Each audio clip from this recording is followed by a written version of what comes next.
Hello, everyone, and welcome to this week's edition of Better. It is a weekly interview show sponsored by Newsweek, and I am Dorie Clark.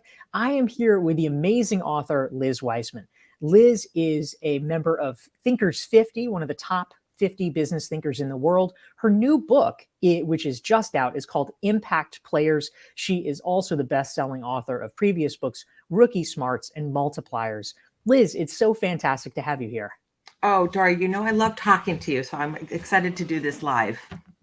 Thank you so much. So today we're going to be talking about some of the themes in your latest book and how to grow your impact as a leader. And we also want to welcome some of the great folks who are tuning in live from around the world. So please feel free, as you're tuning in, type into the chat box and let us know who you are and where you are dialing in from. We'd love to hear from you, and also, of course, to take your questions for Liz Wiseman. So Liz, before we get into Impact Players, I am actually curious. I would love to actually just start with some of the historical oeuvre, because you've written some books that have really become classics in the genre, and perhaps your most famous is called Multipliers. And in the book, which I think has made a big impact in the corporate world, you talk about how some people are multipliers. They increase and enhance the impact of those around them. Others are diminishers, and they suck the life out like vampires. We could probably all think of a few like that. Yes. So yeah. I would just love to get your quick response for people who are not necessarily familiar with your work yet. What are the hallmarks? How do we know if we're in the presence of a multiplier, and how is that different? How is what they do different than somebody who's a diminisher? Oh boy. Okay.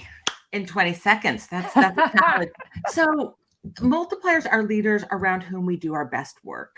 And probably the simplest way to explain it is they're leaders that we are full around. Like, we are fully intelligent, we are fully contributing, we are playing big, we are doing our best thinking and our best work around these leaders. And, they lead in a way, like, I can sum up the book really in 2 words. They create an environment of safety and an environment of stretch. Whereas diminishers, I think we know what it feels like to work for a diminisher. I have not found someone who hasn't worked for one of these diminishers.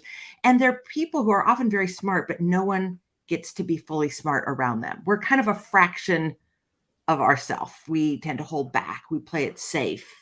And sometimes it's because they're like, I wish I had your like body language on this story. You're like, what is it you do? I love this. I love it. That they're these really tyrannical, narcissistic, like bully kind of leaders that actively shut people down. Others are what I call accidental diminishers. They don't realize they're shutting people down. And sometimes they're just so kind of like stuck in their own head, feeling maybe the burden to have answers to solve the problems, that they don't turn to their team. Or leaders who in some ways are just too nice. And I'm not advocating for like mean leaders, but they see people struggling and they rescue them. So they build strength, and other people get weakened around these kind of leaders, or they're leaders who, are so full of ideas, and they're trying to like spark ideas and energy that other people don't have to.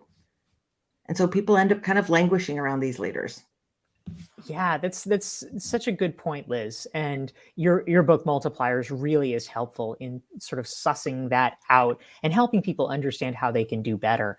Now, if people want to learn more about Liz's book, Impact Players, you can go to impactplayersbook.com.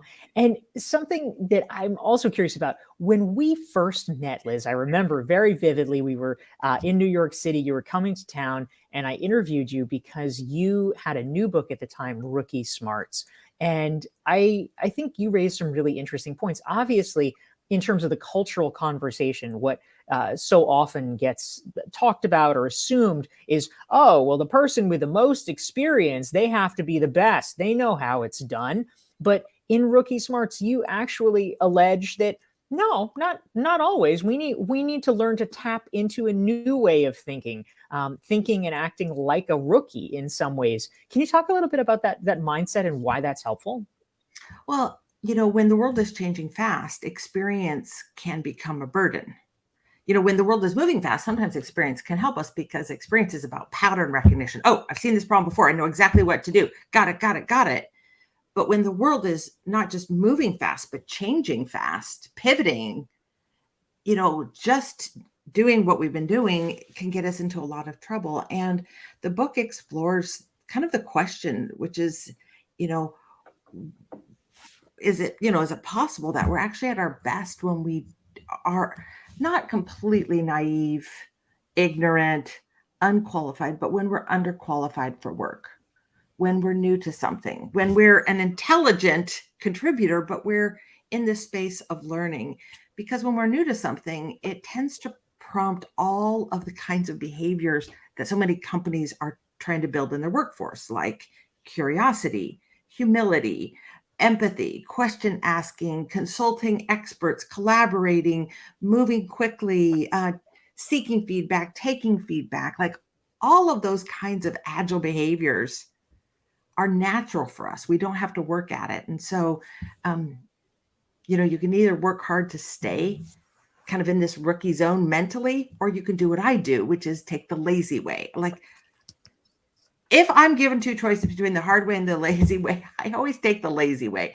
And the lazy way would be to just keep putting yourself in situations where you are underqualified. And I call it, so it's just like stay a rookie, and it forces all the right things. And for me, I call it, Dorie, the naive yes, which is not to say yes to everything. Certainly, it's not this abundant yes. It's a naive yes, which is when someone invites you to do something that you don't know how to do, say yes before your brain kicks in and tells you, you don't know how to do that.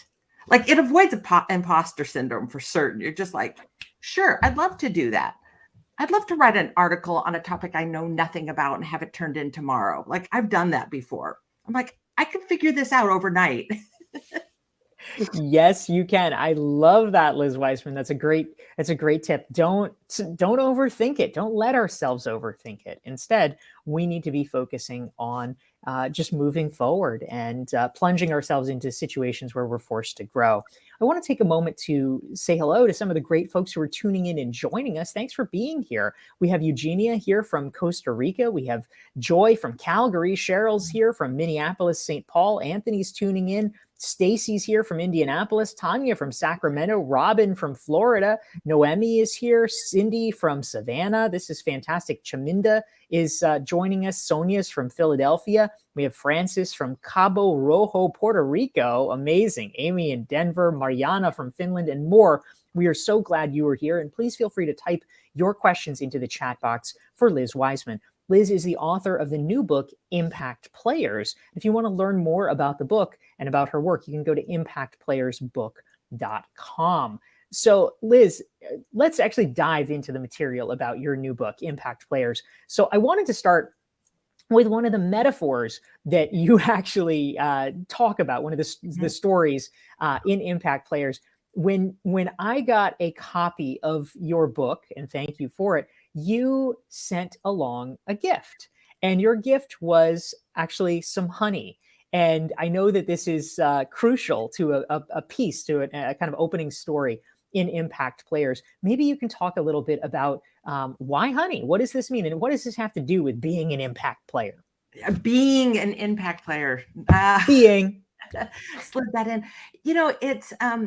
It's not a story that came out of the research. It's this observation when I looked across all this body of data. So I interviewed 170 managers and asked them to describe someone who was an impact player, a standout contributor who was bringing value, doing work that was really having an impact on the team, the business, the organization, versus someone who was a rock solid contributor. And I'm trying to understand the differences. And when I looked at all of that and kind of built this framework of the differences in how they think and how they act, one of the meta differences across these was how they handle ambiguity and uncertainty and chaos and things that are out of their control.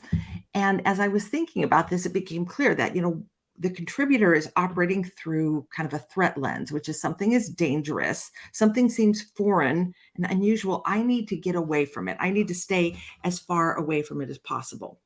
Or I need to let the higher ups deal with that. Whereas the impact player is moving toward it and through it. And, in some ways, kind of like the way a surfer, when there's this. So, Dorie, I'm curious what you do when, like, you're at the beach and there's a massive oncoming wave. What do you do? I'll tell you what I do. I tend to like run away. I'm like, okay, get back to shore, and inevitably I get tossed. Are you one of the smart people who? I dive under it. Is that what you should do? Yeah, yeah. I don't know. I grew up. My family had a beach house, and I got thwacked a lot. So I learned, like, okay, I need to avoid this, and under is usually the best way. Yeah. And you go through it. So that experience, ocean swimmers and surfers, they dive into the wave and they go through that wave to the other side. And it was just, I was thinking about how the impact players move toward it, whereas the others move away from it. And the image I got in my head was a bee. And it's like, what do you do when you see a bee? Now, if anyone is tuning in who is deathly allergic to bees, like, just turn your volume down right now, Liz is not a doctor. This is not medical advice. And there are no live bees here, but like, what do we do when we see a bee? And, by metaphor, when, the like typical contributors see the bee, they fear a swarm. Like, this is a danger, this is a threat, and they turn and they run. Whereas the impact players would see that same bee and go, there might be more bees. And I wonder if we could get more bees, because I see an opportunity to make honey and I'm going to go build a hive. And for me, it became in some ways this central metaphor. Do you go and build honey? As one of the, and part of it came from one of the managers I remember was describing the difference between two people on their team. And they said, in a storm, one of them would go and seek shelter and the other would build a windmill. And, they would find a way to create energy from it. I love that. It's so great, and such an apt metaphor. So I appreciate you sharing that here. And a question has come in from our friend Anna in New Hampshire, and she wants to know, do you have advice for immigrants that are moving to unfamiliar territories and they might face accidental social diminishers? It occurred to me also that Anna's question kind of touches on rookie smarts, that actually, if you're an immigrant moving to an unfamiliar situation, you might unexpectedly have some advantages in terms of new perspectives. But if you can comment on either or both of those, Liz, that would be wonderful. Yeah, I think both of those are the case. That I often think of when I'm trying to kind of get my rookie on, so to speak. I think about the first times I visited certain countries. Like, India is usually the one that's my go-to example of the way I was the first time I went to India, which is like big eyes, paying attention to everything. Why is that happening? Why is this happening? What does that mean? Is that like a power thing? Is that not? Am I being insulted? Am not? Am I saying something inappropriate? I'm hyper aware and hyper present. Whereas now, when I've gone to India, I've been there a number of times, kind of like in, out, I got this. And so I think when we're new to something and new to a culture, it gives us an advantage of hyper awareness. Now, can cultural differences cause accidental diminishing? Absolutely. Because, the way that one might be a really multiplying leader in one culture is going to be a little bit different. Maybe in America, you might very assertively ask questions. So, Dorie, what do you think about this? And what's your opinion? I'd love to know, your opinion on this. Do you have evidence to support that? Whereas if I did that very same thing in Japan, I would probably shut someone down, not light somebody up. Yeah, that's such a good point, Liz. And it actually ties in with a question that's come in from Gabriel, who is curious. Now, of course, there's cross-cultural differences, but perhaps you can talk a little bit, Liz, about the general characteristics about a leader. We have been talking about multipliers and the importance of being a multiplying leader, somebody who causes others to feel safe, who's able to create an environment in which other people are working at their best. But what would you say that looks like? If somebody were kind of doing an inventory of themselves, like, oh my gosh, am I actually a good leader? What are the key things that they should be looking for that might be telltale signs of having that kind of multiplier mentality? Well, I'll give you kind of the hard way and the easy way on this as well. And I won't say it's really hard, but the diligent way.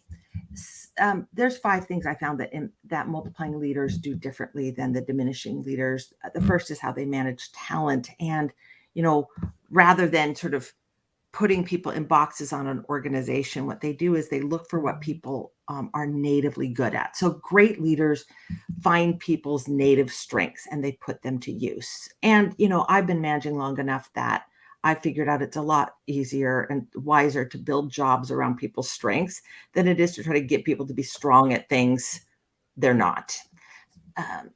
Number 2, it's the kind of work environment they create. The diminishing leader creates stress where, the multiplying leader is creating space for people to speak up, space to take risks, space to learn, space to speak truth to power. So they're creating space for people to do their best thinking. The third is how we set direction. And, the diminisher tends to set direction based on what they know. They give directives. Whereas the multiplier leader, they ask questions that get other people stretching, thinking. They kind of offer challenges rather than goals. The fourth is how they make decisions. Diminishing leaders tend to be decision makers, whereas I think the best leaders, they're sometimes fast decision makers on the small decisions, but on the big decisions, they tend to be debate makers.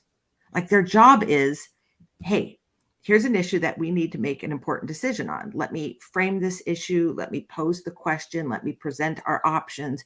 Let me get the right people in the room, ask them to bring data, ask them to bring a point of view, and then let's kind of have a hard-hitting debate. And it ends up really unifying a team rather than tearing down a team. I think debate is an incredible tool for team unification. And then the last is kind of how we get things done. And, the diminisher tends to be a micromanager, and the multiplier is what I call an investor because they give other people ownership. Dorie, you and I might be collaborating, but I would say, Dorie, you really get 51% of the vote on this. This is yours. I'm here to support you, but you own this thing. And when we give people ownership, what we're giving people is control and power. And this is an antidote to burnout. Yeah, I love that. Thank you, Liz, for raising those great points. We just want to greet some of the terrific folks who are tuning in and joining us for our weekly episode of Better. We have DT in from Rochester. We have Jaime from San Francisco. Linda's here from New York. Holly from the Hudson Valley. Umberto is tuning in from Brazil. Srikant is here from India. We have Miriam from San Jose, Allmorad from Iran. This is fantastic. We have Srinivas from India. Thuraya is here from Egypt. So we're so glad to welcome all of you here. Farha, also from India. We're here with Liz Wiseman. She's the author of the book Impact Players. And please ask your questions into the chat box. We'd love to hear what's on your mind. Questions about leadership, about how to be a more effective leader, and how to have more impact in your work. If you'd like to learn more about Liz and her great book, go to impactplayersbook.com. And if you want to make sure you never miss one of our weekly episodes of Better, you can actually just go ahead to go to my website, dorieclark.com, sign up to get one of your free self-assessments, and you'll receive reminders about our conversations. So lots of good things there. Now, Liz, something that I am curious about is you mention in your book, Impact Players, that one of the characteristics of someone who is an impact player is, as you say, rather than doing their job, they focus on doing what's needed. I thought that was a really interesting frame, and maybe you could talk a little bit more about that. When I was looking at the differences between ordinary contributors, and again, it's rock solid contributors, not poor performers or people who are struggling, and impact players, is that, managers said that the ordinary contributors, like, they did their job, they did it well, they were good at their job. I could count on them to do a good job. But what the impact players did is when problems were messy and, it's not really this department's job or that or his job or her job, they go out into that messy space and they do the job that needs to be done. The one that is going unattended, but it's important. And you can imagine how their managers and leaders and clients and stakeholders feel about them because they're willing to go out kind of in no man's land rather than stay in their lane. For me, I learned this one early in my career when, I was interviewing for a job and I had like a clear job I wanted to do. And the VP was like, well, that's great, but that's not your boss has a different problem. And like, what would be great is if you could help her solve the problem she has rather than do this thing you want to do. And I was like, wow, but I'm passionate about this. Like, I really am fired up about this. It's like, and I wanted to build a management training program and they needed a technical boot camp. And I'm like, well, I don't have a lot of technical skills, and it wasn't the job I wanted, but it was the job that was needed. And he pointed it out to me so clearly that I realized, yeah, my job is to make myself useful. And once I did that, people are like, wow, thank you. We needed that. And could you do this other thing we needed? And now can you take this bigger job and bigger job? And, I think it's not just how we serve the teams we're on. It's we end up doing work that's highly visible and highly valuable when we say my job is to do the job that needs to be done, not the one in my job description.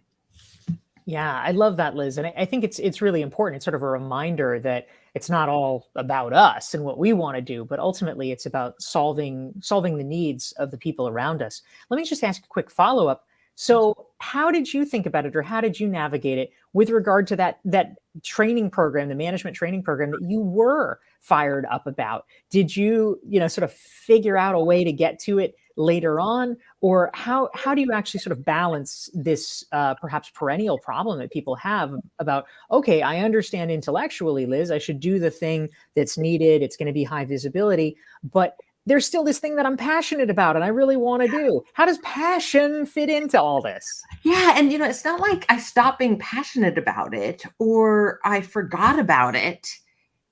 I just put that on pause. And by doing the job that needed to be done, I was building influence. And okay, I'm going to say the word, I was building power. And so two things happened is that as you build influence and power in an organization and get bigger jobs, and I was working with the senior leaders of the company, and this was at Oracle. I mean, I was young and I got thrown into a very senior level job. I started to build the kind of influence that was needed to set the agenda. So it's like when you work on the agenda of the organization, you earn the influence and credibility and power needed to help set that agenda. And so later, when the time was right, it was just like a year hence, maybe, that I'm like, you know what? I really think we need to address management training in the company. They're like, you're right. And I had the credibility to do it. And I had so much more power to do it in a way more impactful way than if I had tried to force this thing, like pushing this boulder uphill. Sounds like you were playing the long game, Liz. I was playing the long game. And that was one of the things that I was so fascinated when I read your book. I'm like, yeah, it is about just like not just doing what's immediately in front of you and what feels good at the time. Yes, Can absolutely. I confess something to you? I'm 57 years old. That's not my confession. Probably obvious. Looking you were obviously looking amazing. You were the best, Liz Wiseman. But it took me about 56 years of life to figure this out, that, as I've grappled with what are the right decisions, like at work and as a parent and in so many situations, I finally, about a year ago, stepped back and thought, if I think about like what will be the right thing to have done 10 years from now or 20 years from now, I always make the right decision. Yeah, when we So play true. the long game, we end up making great decisions in the short run. Yeah, I think that's such a great point. Thank you for that. And some great questions have been coming in from our viewers. DT was curious, is being an impact player, do you have to think about it or do it differently if you are in a minority position, if you are a female as compared to a male, or if you are a person of color as compared to a white person, or does it not necessarily matter that much, Liz? I think there are some really important differences. We found so the framework was based on interviews with studying 170 different impact players. And when we did our demographics on this, we were so delighted that that pool, which we didn't curate that pool, that was curated by managers voluntarily, and randomly picking people, is it was evenly split in gender. It was well distributed on race. It was well distributed on age. Um, and so we find impact players, across like the spectrum. But that doesn't mean that, maybe coming from an underrepresented population doesn't make it harder. It does make it harder. It's so easy to end up not being heard, to sort of being appreciated, but in the background. And it is an issue I address in the book. I call it the missing impact player. That I think there's a lot of people who are thinking about it in these ways, doing the right things, but their contributions are not being seen and valued to the same extent as those well-represented or overrepresented populations. So yeah, and I think this is primarily the manager's job to be able to see value coming from different people, from different populations. Yeah, thank you. That's really powerful. And we've been tuning in with Liz Wiseman. She's the author of Impact Players. And if you'd like to learn more about her book or buy her book, which is fantastic, go to impactplayersbook.com. And of course, you can learn more about our weekly Newsweek interviews for the show Better. Just follow me on LinkedIn and subscribe to my LinkedIn newsletter at dorieclark.com/LI for LinkedIn. And Liz, we have some really good questions coming in. When it comes to leadership, I love this one. Allmorad, our friend from Iran, he wants to know, which one would you prefer? Would it be better to be a leader of a weak team or just an ordinary member of an ingenious team? What is your answer to this philosophical quandary? Oh, that's a good one. I've never heard that one before. So that's fun. I'm going to go with, I would rather, in my company, I'd rather have a strong leader of a weak team than an ordinary. Oh, this is a different question. Would you rather be a leader? Oh, no, I'd rather be an ordinary member of an ingenious team. All right. And why? Why? I love being around smart people. And it's actually how I ended up doing what I do. I was really lucky. I joined Oracle when they were very young, and they kind of had this hiring strategy of hire for like raw intelligence and achievement and nice. And, honestly, sometimes they compromised on the nice, but rarely on the smart. And I ended up in this organization. I was like, everywhere around me is someone I think is brilliant and a genius. And it was an amazing way to start a career. And I love working around really, really smart people. And I'm happy to be the dumbest person in the room if I get to work with people who are sort of ingenious. So yeah. All right. I love it. Yeah, it's an interesting thought problem for sure.